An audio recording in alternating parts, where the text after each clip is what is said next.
3 blocs. Voilà. Allez, ça tourne. Bonjour à tous, on se retrouve aujourd'hui pour le 3e épisode de Caperlan sur l'environnement. Aujourd'hui, on va vous parler de la réparabilité. Alors ça tombe bien, là j'ai un Waders troué et on va aller voir Tim, l'ingénieur en charge, qui va nous en dire plus.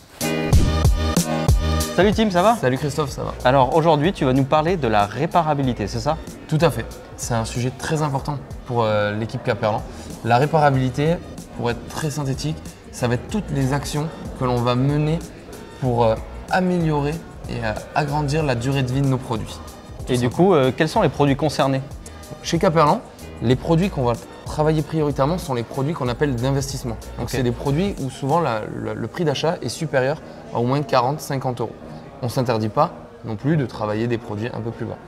Donc chez nous, tu vas retrouver les cannes, les stations, les moulinets, tout ce qui va être mobilier, donc bivy, bed chair, level chair, et toute la partie également de navigation et waders, donc navigation, bateau, flotte tube.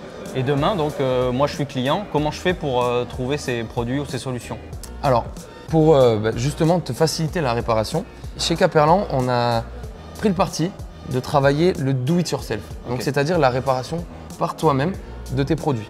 C'est pas exclusif, donc il y a aussi des prestations d'atelier pour nos clients qui ne se sentent pas capables de le faire. Donc prestation d'atelier, c'est je vais en magasin. Je vais en magasin, je ramène mon produit et par exemple je demande la réparation de mon bateau, mon Ventus ou de mon flotte tube. Donc là c'est Decathlon qui le prend en charge. Ça c'est Decathlon qui te propose cette prestation. Ok. Et à l'inverse, si tu te sens capable et pour réduire les coûts de réparation, nous on a mis en place plusieurs actions pour te permettre de retrouver tes pièces. La première, ça va être tout ce qui va être site support sur decathlon.fr. Sur la fiche produit de ton produit, tu vas retrouver un lien avec toutes les pièces détachées et tous les conseils de réparation et les conseils d'entretien et d'utilisation liés à ton produit. Tu ne peux pas te tromper. Eh bien, très bien. Donc ça, c'est la première étape. La deuxième étape, vous l'avez peut-être vu passer aussi sur les réseaux sociaux, c'est notre catalogue SAV qui en fait est un condensé et qui te permet de référencer les 450 pièces que l'on a déjà disponibles dans notre offre. Ok, donc si la pièce n'est pas réparable, là on la change directement et on a le produit dispo sur decathlon.fr. Exactement. Moi je t'ai ramené un Waders, je ne sais pas s'il est cassé. Alors ou pas. le Waders fait partie des produits réparables. Donc il y a plusieurs manières de le réparer. Soit tu peux le faire en do it yourself en achetant un kit. Et sinon ce que je te propose aussi, c'est que si tu le sens pas, tu peux ramener ton Waders en magasin et je te propose d'aller découvrir le cheminement avec Sébastien, notre technicien atelier, pour une découverte de la réparation du Waders. Et ben on va le rejoindre. Allez, c'est parti.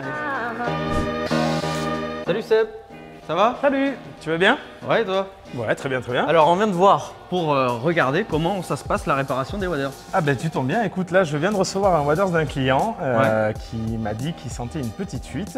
Donc là tout simplement je vais faire mon diagnostic, je vais identifier et je vais faire ma réparation. Ok, tu me montres comment ça marche? Pas de problème.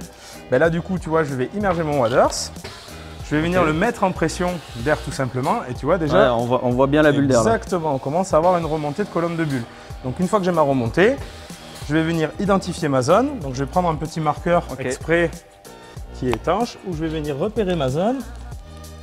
Donc là tu marques l'endroit de la fuite. Exactement. Hop, je repère ma zone où j'ai ma fuite. Tac, et ensuite c'est bon, je peux sortir mon Waders et le mettre à sécher. Alors Seb, toutes les fuites sont réparables? La majorité des fuites pour le moment on arrive à les réparer. Alors on travaille encore pour avoir 100% des fuites réparables sur nos Waders parce qu'on a quelques zones critiques. Mais en tout cas on est sur le sujet et on fait tout notre possible pour réparer l'intégralité de nos Waders.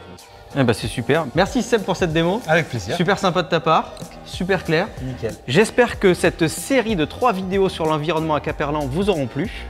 Nous, on se retrouve sur les réseaux sociaux Caperlan et je vous dis à très vite. Un Waders trouvé.